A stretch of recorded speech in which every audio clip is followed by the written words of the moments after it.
بعض دفعہ شیطان بندے کے دل میں یہ وسوسہ ڈالتا ہے کہ تو بہت بڑا گنہگار ہے، تو کہاں اب توبہ کرنے چلا ہے۔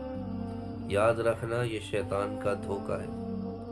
کائنات میں کوئی کسی کا اتنی شدت سے انتظار نہیں کرتا جتنا میرا اللہ اپنے گناہگار بندے کی توبہ کا انتظار کرتا ہے کہ کب میرا گناہگار بندہ اپنے گناہوں کو چھوڑ کر مجھ سے توبہ کرے اور جنت والے راستے پر آ جائے۔ حضرت موسیٰ علیہ السلام نے اللہ سے سوال کیا، اے اللہ، جب کوئی نیک بندہ تجھے پکارتا ہے تو اس کے جواب میں کیا کہتا ہے؟ تو اللہ نے ارشاد فرمایا، میں کہتا ہوں لبیک۔ پھر موسیٰ علیہ السلام نے پوچھا، اے میرے پیارے اللہ، جب کوئی گناہگار بندہ تجھے پکارتا ہے تو اس کے جواب میں کیا کہتا ہے؟ تو اللہ نے کہا کہ میں 3 مرتبہ کہتا ہوں لبیک لبیک لبیک۔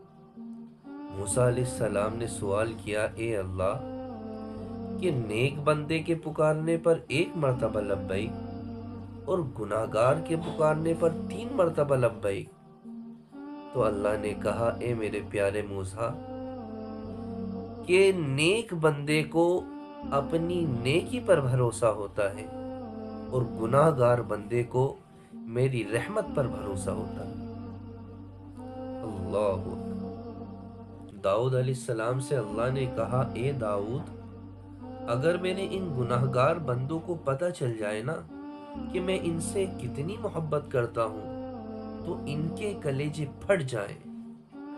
تو ذرا سوچ کہ میں اپنے نیک بندوں سے کتنی محبت کرتا ہوں گا۔ اللہ اکبر۔ اللہ اپنے بندوں سے بہت پیار کرتا ہے، وہ نہیں چاہتا کہ کوئی بھی بندہ اس کا جہنم میں جائے۔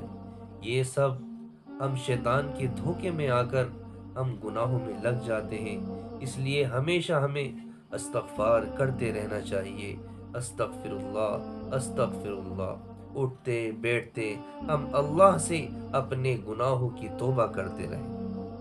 آج کے لیے اتنا ہی، اور اس ویڈیو کو زیادہ سے زیادہ شیئر کیجیے تاکہ آپ کے شیئر سے نہ جانے کس کی زندگی بدل جائے اور کون راہ حق پر آ جائے اور کون گناہوں کو چھوڑ کر نیکی کے راستے پر آ جائے، تاکہ مجھے بھی اور آپ کو بھی قیامت تک اس کا ثواب ملتا رہے۔